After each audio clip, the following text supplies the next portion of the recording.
16 juin 1899. Les châtiments sont nécessaires.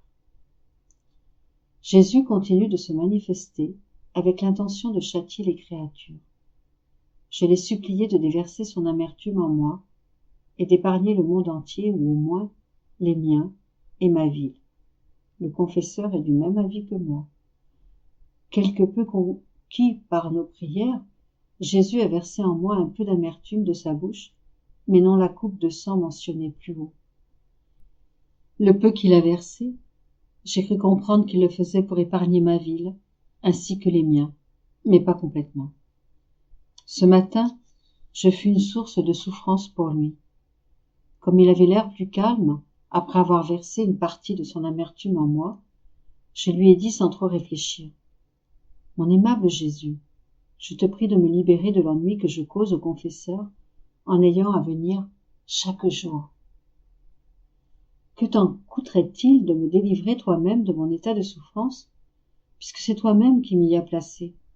En effet, cela ne te coûterait rien, et quand tu le veux, tout est possible. » À ces mots, le visage de Jésus exprima une telle affliction qu'elle pénétra jusqu'au fond de mon cœur, et sans me répondre, il disparut. J'en suis resté très peiné. Seul le Seigneur sait à quel point, surtout à la pensée qu'il ne reviendrait plus. Cependant, un peu plus tard, il est revenu encore plus affligé. Son visage était tuméfié et ensanglanté à cause des offenses qu'il venait de subir.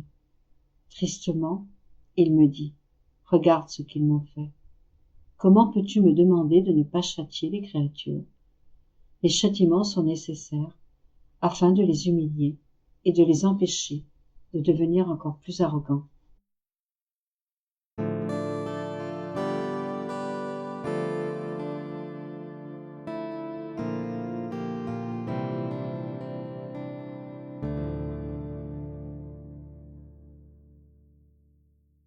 « 16 juin 1903. Les amertumes et les tribulations offertes à Jésus comme un présent se changent pour lui en douceur et en rafraîchissement. Alors que j'étais dans mon état habituel, j'ai quitté mon corps et j'ai vu l'enfant Jésus. Il tenait dans ses mains une coupe remplie de souffrance et un bâton. Il me dit « Vois-tu, ma fille, le monde me fait boire continuellement à cette coupe de souffrance. » Je lui répondis « Seigneur, donne-moi un peu de cette souffrance, afin que tu ne sois pas seul à souffrir. » Il me donna une goutte de cette boisson amère, puis, avec le bâton qu'il tenait, il toucha mon cœur, y perçant un trou. De ce trou s'écoula un petit filet de cette boisson amère que j'avais consommée. Mais cette boisson s'était changée en un lait doux qui coula dans la bouche de bébé Jésus, le soulageant et le rafraîchissant. Il me dit « Ma fille, si quand je donne de l'amertume et des tribulations à une âme, elle s'unit à ma volonté, elle me plaît. Si elle me remercie pour ses souffrances, me les offre comme un présent, et cela même, si pour elle, ces souffrances et amertumes demeurent, alors elles sont changées pour moi en douceur et en rafraîchissement. Si en travaillant et en souffrant, une âme ne cherche qu'à me plaire, sans rechercher aucune compensation, elle me plaît et me rafraîchit encore davantage. Ce qui rend l'âme la plus chère à mon cœur, la plus belle à mes yeux et la plus intime avec l'être divin, c'est la persévérance dans cette manière de faire. Elle devient alors immuable, de l'immuabilité même de Dieu. Si au contraire, l'âme dit oui à un moment et non à un autre, si elle cherche un but particulier cette fois et un autre but la fois suivante, si aujourd'hui elle cherche à plaire à Dieu et demain à plaire aux créatures, alors l'âme ressemble à une reine un jour et à une vile servante le lendemain, à quelqu'un qui dîne un jour avec une nourriture exquise et le lendemain avec des rebuts. Puis elle disparut. Peu après il revint, ajoutant « Le soleil existe pour le bénéfice de tous, mais tous ne bénéficient pas de ses effets. De même, le soleil divin accorde sa lumière à chacun. Mais qui jouit de ses effets bénéfiques? Qui garde ses yeux ouverts à la lumière de la vérité? Le plus grand nombre reste dans les ténèbres. Seulement ceux qui ont la ferme intention de me plaire à moi seul jouissent de la plénitude de ce soleil.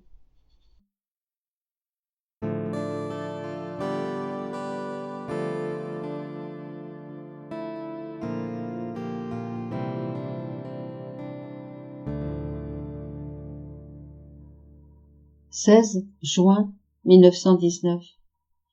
Il n'y a pas de sainteté sans la croix, pas de vertu sans souffrance. Je me disais, où sont les souffrances que mon doux Jésus m'avait promises, alors que je ne souffre presque pas? Mon toujours aimable Jésus me dit, ma fille, comment se fait-il que tu décides toi-même? Tu calcules les souffrances corporelles, et moi je calcule les souffrances corporelles et les souffrances morales. Chaque fois que tu es privé de moi, c'est une mort que tu ressens. Et tu répares ainsi les morts que les âmes me donnent par leurs péchés. Quand tu souffres du froid, c'est une autre petite mort que tu ressens. Et tu répares, pour la froideur des créatures, en regard de mon amour. Il en va de même pour toutes tes autres souffrances. Par tes petites morts, tu participes à mes morts. Ne sais-tu pas que lorsque ma justice est contrainte de verser de nouveaux fléaux à cause des péchés des hommes, je suspends tes souffrances? Le mal sera si grand qu'il suscitera l'aurore. Je sais que cela est une souffrance pour toi, mais moi aussi j'ai connu cette souffrance. J'aurais aimé libérer les créatures de toute souffrance, autant dans le temps que dans l'éternité, mais cela ne me fut pas accordé par la sagesse du Père. Ah, ma fille, il n'y a pas de sainteté sans la croix, pas de vertu sans union avec la souffrance. Sache, cependant, que je te rétribuerai abondamment pour toutes les privations de ma présence dont tu souffres, de même que pour les souffrances que tu aimerais avoir, mais que tu n'as pas.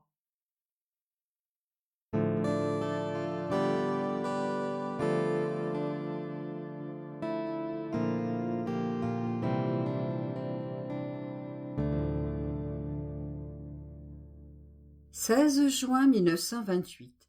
Exemple d'un époux qui se sépare devant les tribunaux, comme l'a fait Dieu à partir de la chute de l'homme. Les nouvelles fiançailles, pour le mariage, se sont faites sur la croix, l'accomplissement de la divine volonté. Je pensais à ce qui a été dit plus haut, et mon bienheureux Jésus continua à me dire, ma fille, il est réellement vrai que l'être suprême établit son mariage avec l'humanité au commencement de la création. Et ce qui est arrivé est comparable à un jeune marié amené devant les tribunaux pour une séparation par sa méchante épouse. Mais le marié conserve malgré tout de l'affection dans son cœur, et il pense et espère que si son élu devait changer, qui sait, il pourrait à nouveau s'unir à elle et se lier par les liens du mariage. C'est pourquoi il lui fait souvent savoir qu'il l'aime en envoyant des messagers. C'est ce qu'a fait Dieu, bien que le mariage avec l'humanité ait été défait devant les tribunaux célestes.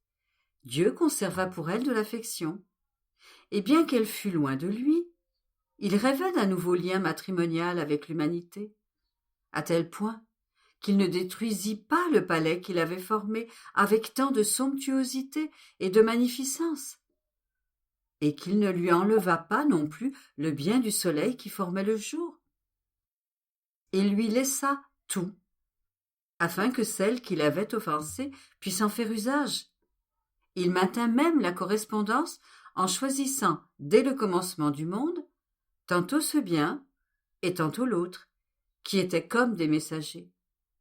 Et tels de nombreux postiers, certains apportaient de petites lettres, d'autres des télégrammes, d'autres encore des appels téléphoniques du ciel annonçant que le lointain époux ne l'avait pas oublié, qu'il l'aimait et qu'il attendait le retour de l'ingrate épouse. C'est ainsi que dans l'Ancien Testament, plus je multipliais le bien, les patriarches et les prophètes, plus se faisait pressant le courrier et les invitations qui s'échangeaient entre le ciel et la terre, avec la nouvelle annoncée par Dieu qu'il désirait cette nouvelle union. Cela est si vrai que, incapable de contenir plus longtemps l'ardeur de son amour, et voyant que l'humanité corrompue n'était pas encore disposée, Dieu fit une exception en unissant la Vierge reine et l'humanité du Verbe par les liens d'un vrai mariage, afin qu'en vertu de leur union, l'humanité déchue puisse être relevée et qu'il puisse former son mariage avec l'humanité tout entière. Mon humanité forma alors mes nouvelles fiançailles avec elle sur la croix. Et tout ce que j'ai fait et souffert, jusqu'à mourir sur la croix, était des préparatifs en vue du mariage désiré dans le royaume de ma divine volonté. Or, après les fiançailles, il y a des promesses et des cadeaux qui doivent être échangés, et ce sont les connaissances concernant mon divin fiat. C'est par elles que l'humanité reçoit à nouveau le grand don que l'homme a rejeté au paradis, le don infini, éternel et interminable de ma volonté. Ce don attirera à ce point l'humanité corrompue qu'elle nous fera en retour le don de sa pauvre volonté, ce qui sera la confirmation et le sceau de l'union des époux après une aussi longue chaîne de correspondance, de fidélité de la part de Dieu, et d'incohérence, d'ingratitude et de froideur de la part des créatures. Ma fille, l'homme s'est dégradé et a perdu tous ses biens parce qu'il est sorti de ma divine volonté.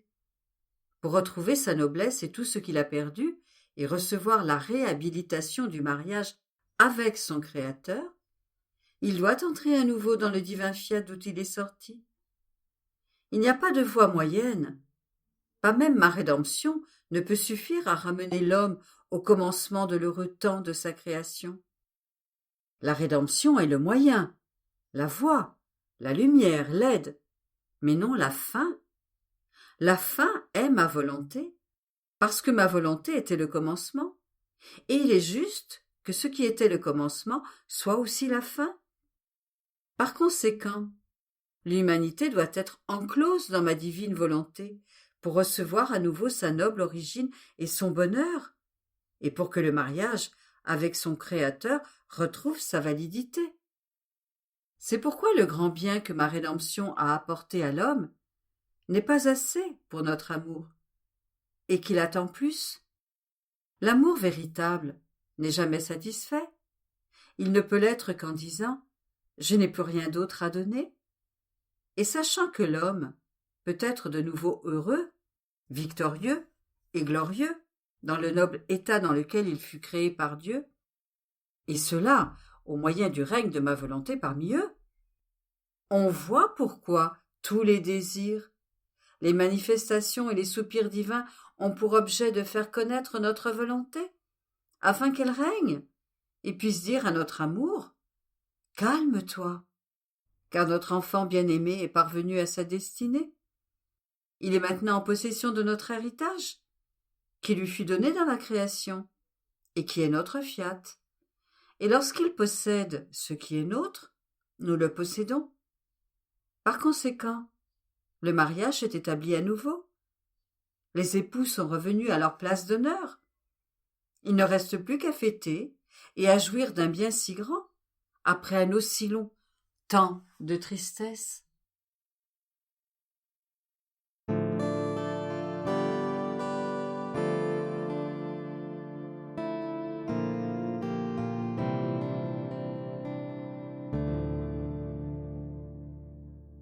« 16 juin 1931. Jésus prie. Nécessité de posséder un bien pour pouvoir le communiquer aux autres. Les petites lumières forment l'entrelac avec la grande lumière de la divine volonté.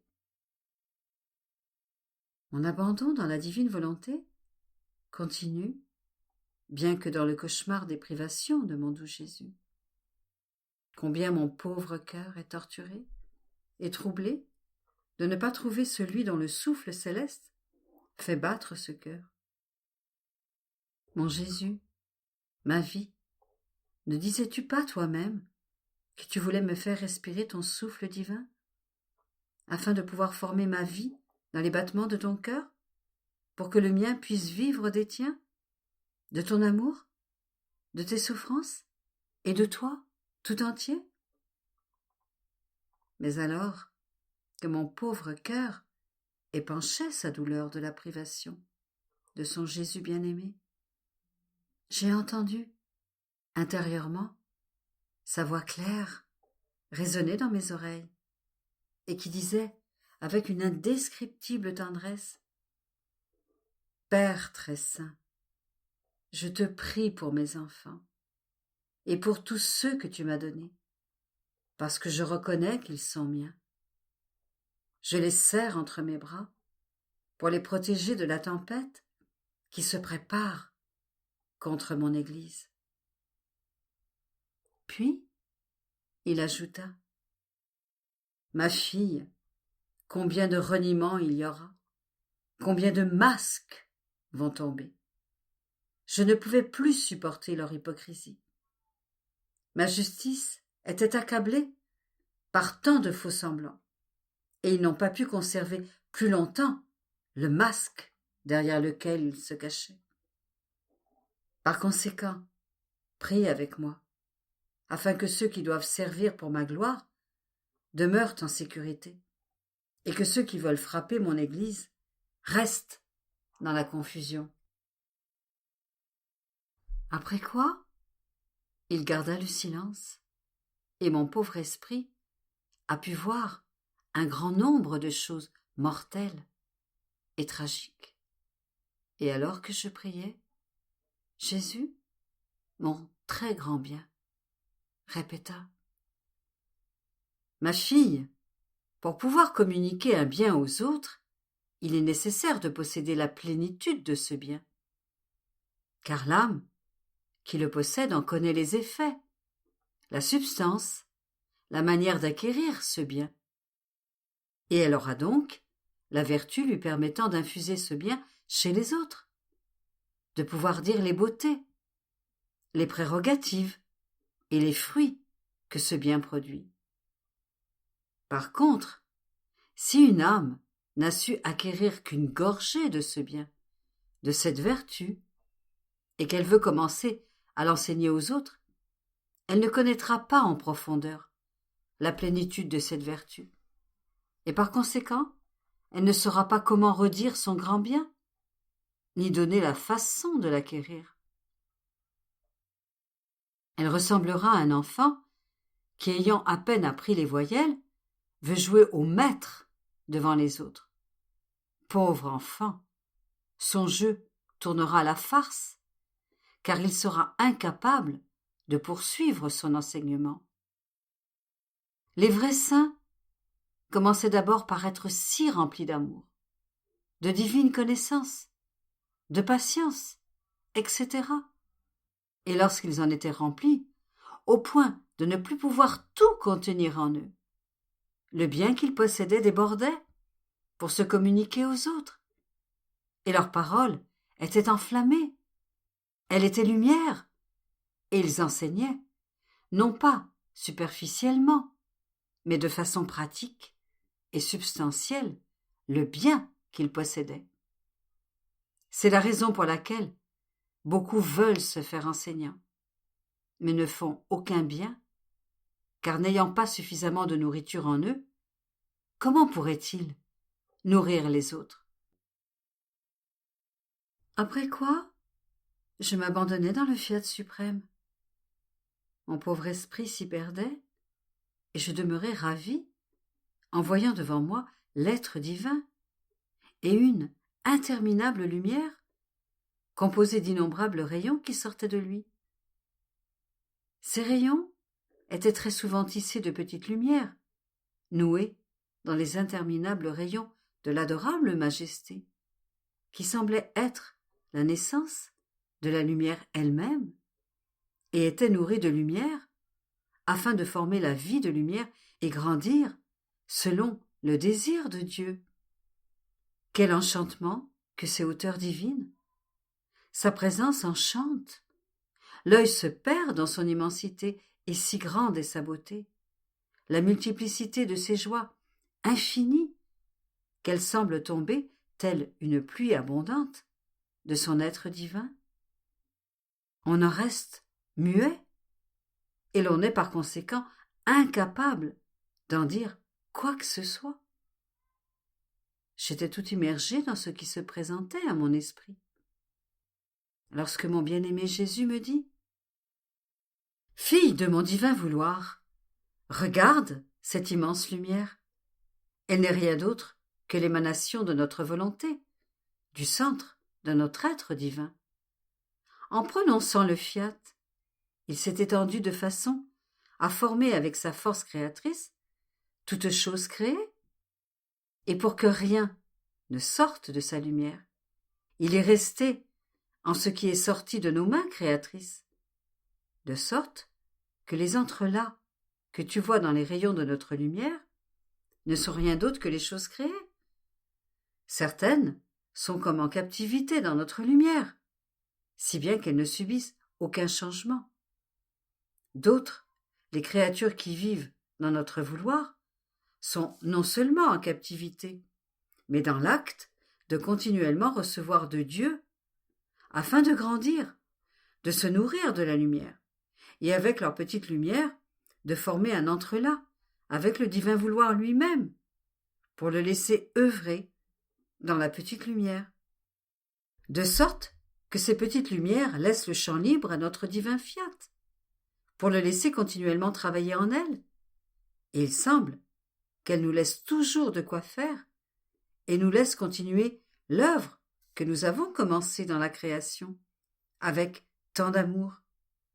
Et lorsque la créature nous donne l'occasion de continuer notre travail, en nous laissant la liberté de travailler dans sa petite lumière, cela nous plaît tellement que nous faisons participer la petite lumière à notre œuvre, et nous ne nous sentons pas isolés de la créature, mais jouissons de la beauté de sa compagnie, et elle, de la nôtre. Par conséquent, ne nous laisse jamais seuls, en travaillant avec la divine volonté, et tu jouiras du grand bien de notre compagnie.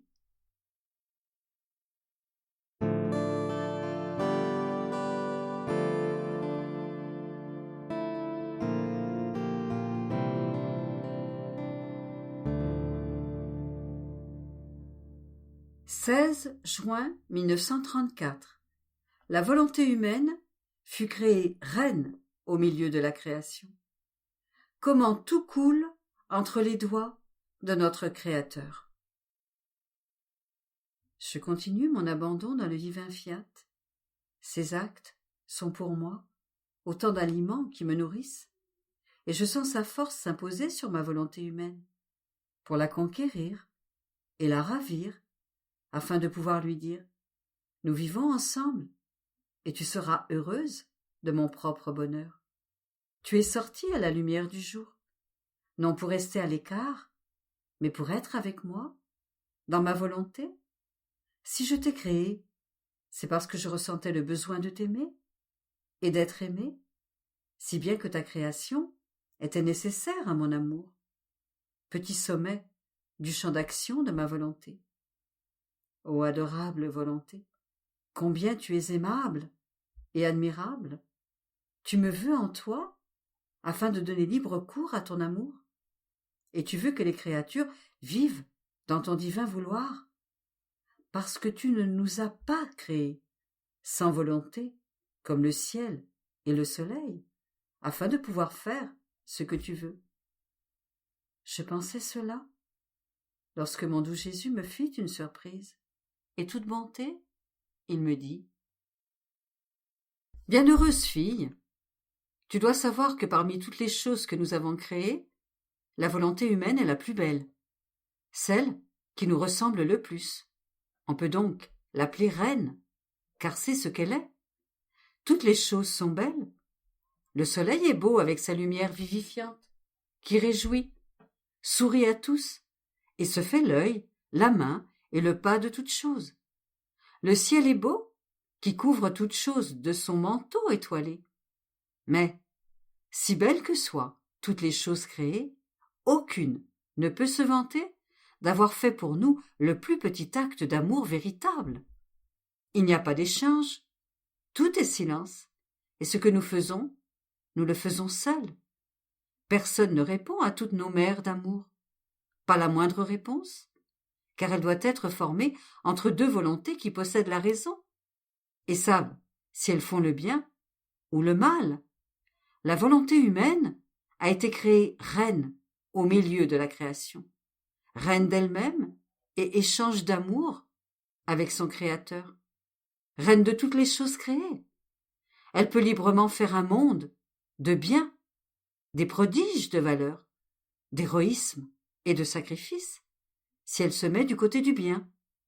Mais s'il se place à côté du mal, elle peut, en tant que reine, faire un monde de ruines et se précipiter de la plus grande hauteur jusque dans la plus basse et la plus profonde des misères.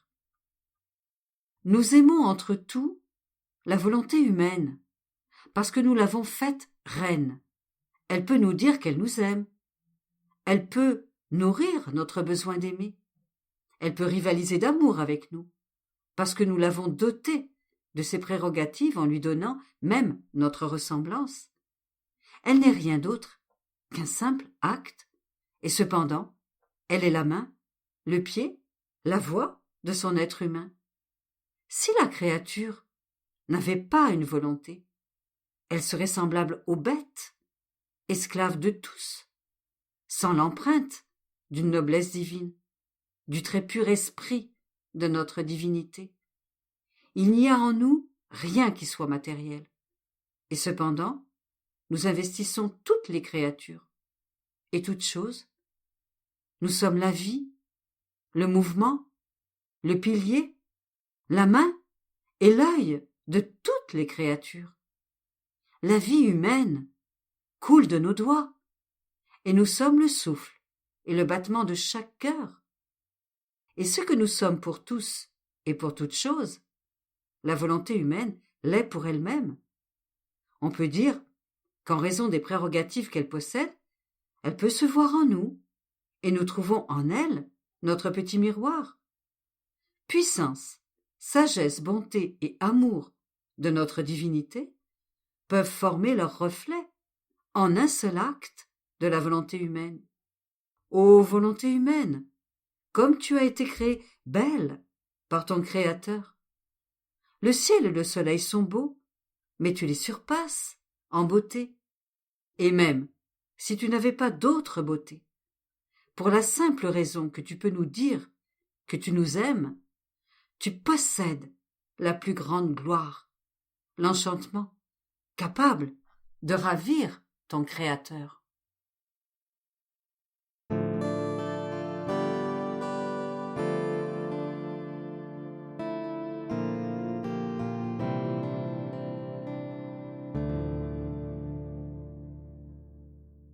« 16 juin 1938.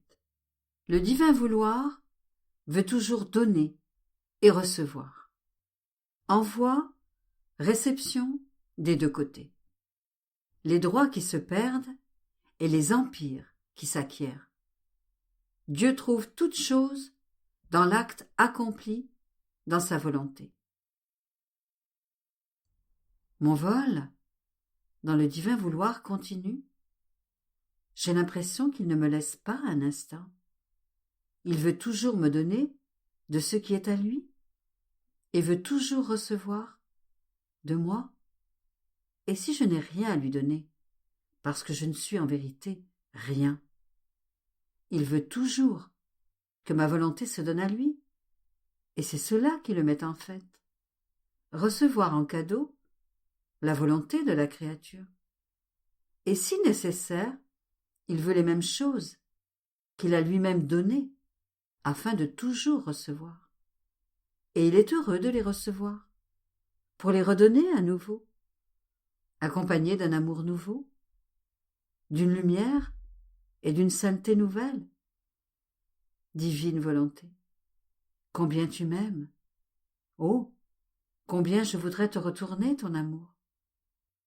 Je me sentais submergée dans le fiat. Et mon toujours aimable Jésus, toute bonté, me dit: Ma petite fille de ma volonté, tu ne sais pas jusqu'où mon amour peut me conduire, pour celle qui vit dans ma volonté. Combien d'inventions il me fait faire, toutes les combines qu'il me fait trouver. J'en arrive à faire de nouvelles surprises, pour avoir toujours quelque chose à faire avec cette âme, et pour qu'elle soit toujours surprise et occupée avec moi. Je ne lui laisse pas de temps. À un moment, je lui dis une vérité. À un autre, je lui fais un don. À un autre moment encore, je lui fais voir notre beauté qui la ravit, notre amour qui gémit, qui brûle, qui est en délire, qui veut être aimé. En somme, je ne lui laisse pas de temps. Et ce que je veux le plus, ce que je veux toujours, c'est qu'elle non plus ne me laisse pas de temps. Écoute alors ce que je fais. Afin de toujours donner et recevoir, j'appelle la créature à vivre dans ma volonté. Et je lui fais don de la sainteté de ma volonté, de sa lumière, de sa vie, de son amour et de ses joies infinies, pour autant que l'âme puisse en contenir. Lorsque l'âme y a vécu quelque temps, la trouvant fidèle, je vais vers elle et je lui dis: Donne-moi ce que je t'ai donné. Cette âme, voulant me faire voir combien elle m'aime, sans hésiter un instant, me donne immédiatement tout ce qu'elle a, même son souffle, son battement de cœur, son mouvement, tout. Elle me donne tout. Elle ne garde rien pour elle. Au contraire, elle est heureuse de tout donner à Jésus. Je prends tout. Je regarde continuellement ce qu'elle m'a donné pour faire mes délices et mon bonheur de ses dons. Je les dépose dans mon cœur pour en jouir comme étant la propriété de ma fille. Mais crois-tu que cela me suffise? De la part de la créature, je suis satisfait. Mais de ma part, jamais. Mon amour ne me laisse jamais en paix. Il enfle, déborde, me fait faire les plus grands excès. Et sais-tu ce que je fais? Je confie mon être à ma créature bien-aimée. Je redouble tout ce qu'elle m'a donné. Je lui donne amour, lumière et double sainteté. Je lui remets mon souffle, mon mouvement, ma vie elle-même, de sorte que je respire dans son souffle, que j'avance dans son mouvement, que j'aime dans son amour. Il n'est rien que je ne fasse en elle. Je ne veux rien faire sans elle. J'aurais l'impression de ne pas l'aimer en toutes mes choses. Et pour mon amour, ce serait insupportable. Je dois tout donner à celle qui m'a tout donné. Et cela te semble-t-il peu de choses? Que ton Jésus te remette sa vie pour te faire vivre avec lui? Et demande que tu lui remettes la tienne pour que je puisse vivre de toi? Presque pour trouver une excuse, afin de toujours donner et recevoir, d'avoir l'occasion de te raconter la longue histoire de ma volonté et mon éternelle histoire d'amour? Et ceci n'est pas simplement pour apprendre à la créature des choses nouvelles, pour lui faire voir combien je suis bon, saint et puissant, mais pour pouvoir lui donner de mon amour, de ma volonté, de ma sainteté, de ma bonté et de ma beauté. N'est-ce pas là un amour excessif et qui semble incroyable? Le simple fait de vouloir garder la créature avec moi est déjà mon plus grand amour, car si je veux la garder avec moi, c'est parce que je veux lui donner de ce qui est à moi. Et comme cette créature ne possède rien qui soit digne de moi, je lui donne de ce qui est à moi, pour qu'en le faisant sien, elle puisse me dire Tu m'as donné et je te donne. N'est-ce pas là un amour-propre à briser et à toucher les cœurs les plus durs? Il n'y a que ton Jésus qui puisse et sache aimer de cette manière. Personne ne peut dire qu'il peut atteindre cet amour. Cependant, je peux rendre cela possible pour celle qui vit dans mon vouloir, parce que chaque acte accompli en lui est un soleil qui se lève avec toute la plénitude de gloire et de sainteté. Et combien il me semble beau de trouver ma créature bien-aimée revêtue de ces soleils. Plus encore, en vivant dans mon vouloir, cette âme n'a plus rien d'humain en elle. Elle perd ses droits sur sa volonté et sur tout ce qui est humain. Tous ses droits sur sa volonté sont à nous, et cette créature acquiert l'empire sur tout ce qui est divin. Et, oh, comme cela est beau, combien nous sommes satisfaits et heureux de voir cette créature qui domine de droit sur tout ce qui nous concerne.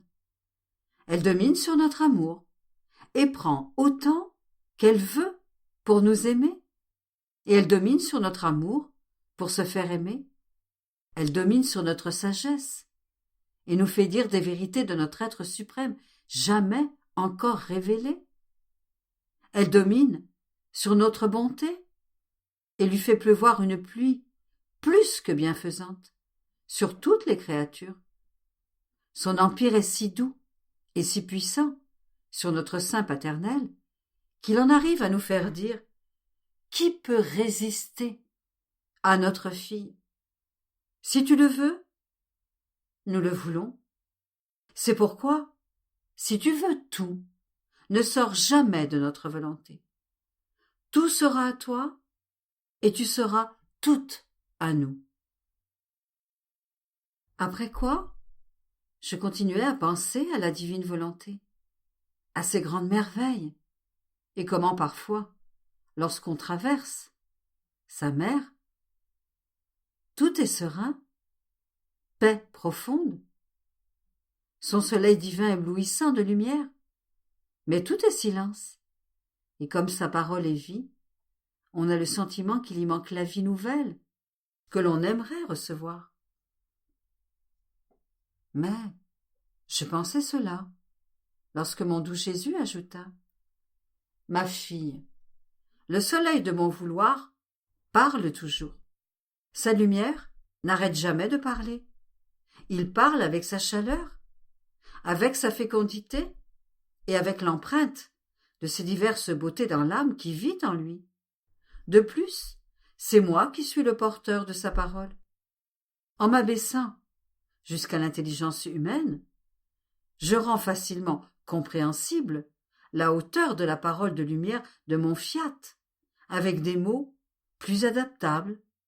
Ainsi, là où ma volonté règne, elle ne peut pas être silencieuse. Elle continue de parler, par la lumière, ou à travers ma parole. Mais lorsque tu n'es pas attentive, tu ne mâches pas bien, tu ne manges pas. Par conséquent, tu ne digères pas ce que je te dis. Ainsi, en ne mâchant pas, tu oublies et tu dis que je ne t'ai rien dit. Tu dois savoir que tous les âges et toutes les créatures passées et présentes sont encloses dans chaque parole ou dans chaque acte accompli dans ma volonté. Le passé et le futur n'existent pas pour nous, ni pour celle qui vit dans notre vouloir. Nos vérités renferment tous les âges, tous les temps, et sont porteuses de toutes les créatures dans l'acte de celle qui vit dans notre fiat. Ainsi, nous trouvons dans cet acte nous-mêmes et l'amour et la gloire que chaque créature devrait nous donner. Et lorsque la créature est sur le point d'opérer et de recevoir l'acte opérant du divin fiat, les cieux s'abaissent en révérence et sont stupéfaits de voir un vouloir divin opérant dans l'acte humain, et tous ressentent qu'ils prennent part à cet acte. Nous trouvons tout dans l'acte accompli par la créature, dans notre volonté. Nous trouvons notre puissance, qui nous honore comme nous le méritons, notre immensité, qui renferme toutes choses et met tout à notre disposition, notre sagesse, qui loue notre être suprême, avec les accents les plus beaux, les anges, qui nous exaltent, les saints, qui répètent ravis, Saint, Saint, 3 fois saint le Seigneur notre Dieu, qui avec tant de bonté opère et manifeste son amour dans l'acte de la créature. Nous pouvons dire qu'il ne nous manque rien, notre gloire est complète, et notre amour trouve son doux repos et l'échange parfait. C'est pourquoi nous soupirons tant après celle qui vivra dans notre vouloir.